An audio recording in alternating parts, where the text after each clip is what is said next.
Hi friends, നല്ല മഴയല്ലേ. നമുക്കിടയിൽ നിന്ന് ഒരു മസാല ചായ ഉണ്ടാക്കാം. ഇത് കുടിച്ചാൽ നമ്മുടെ ഇമ്മ്യൂണിറ്റി ലെവൽ ഒന്ന് കൂടും. നമ്മുടെ മസാല ചായ എങ്ങനെയാണ് ഉണ്ടാക്കുന്നതെന്ന് നമുക്ക് നോക്കാം. വീഡിയോയിലേക്ക് വരും. ഞാനിവിടെ ഒരു വലിയ നീളത്തിലുള്ള ഒരു പട്ട, 2 ഗ്രാമ്പൂ, 2 ഏലക്കായ, ഒരു കഷ്ണം ഇഞ്ചി, ഏലക്കായും ഇഞ്ചിയും ചതച്ച് കൊടുക്കണം. പിന്നെ ഞാനിവിടെ ഒരു പാത്രത്തിൽ 1 കപ്പ് വെള്ളം എടുത്തിട്ടുണ്ട്. അതിലേക്ക് നമ്മൾ റെഡിയാക്കി വെച്ച മസാല ചേർത്ത് കൊടുക്കുക. ഇതൊന്ന് വെട്ടി തിളക്കുമ്പോൾ നമുക്ക് 2 ടീസ്പൂൺ ചായപ്പൊടി ഇതിലേക്ക് ചേർത്ത് കൊടുക്കാം. ഒരു 2 കപ്പ് ചായക്ക് 2 ടീസ്പൂൺ ചായപ്പൊടി എന്നാണ് കണക്ക്. ഇത് ഒരു 30 സെക്കൻഡ് ഇതൊന്ന് തിളക്കണം. അതിനുശേഷം നന്നായി തിളച്ചതിന് ശേഷം നമുക്ക് ഇതിലേക്ക് 1 കപ്പ് പാല് ചേർത്ത് കൊടുക്കാം. നന്നായിട്ടൊന്ന് ഇളക്കി കൊടുക്കുക.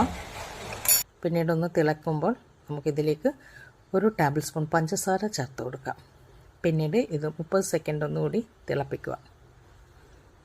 പിന്നീട് 30 സെക്കൻഡ് തിളച്ചതിന് ശേഷം നമുക്കിതൊന്ന് വാങ്ങി വെച്ച് ഇതൊന്ന് അരിച്ചെടുക്കാം. ശേഷം ഇത് നന്നായിട്ടൊന്ന് 2-3 പ്രാവശ്യം അടിച്ചെടുക്കണം. അടിച്ചെടുത്താലാണ് നമ്മുടെ ചായക്ക് ടേസ്റ്റ് കൂടുതൽ. അടിച്ചെടുത്തതിന് ശേഷം നമുക്കിതൊരു ഗ്ലാസ്സിലേക്ക് ഒഴിച്ചു കൊടുക്കാം. ഇതാണ് നമ്മുടെ മസാല ചായ റെഡി ആയിട്ടുണ്ട്. ഇഷ്ടപ്പെട്ടാൽ നിങ്ങൾ ട്രൈ ചെയ്യൂ. എന്നെ സപ്പോർട്ട് ചെയ്യാൻ മറക്കരുത്. Thank you. ബൈ.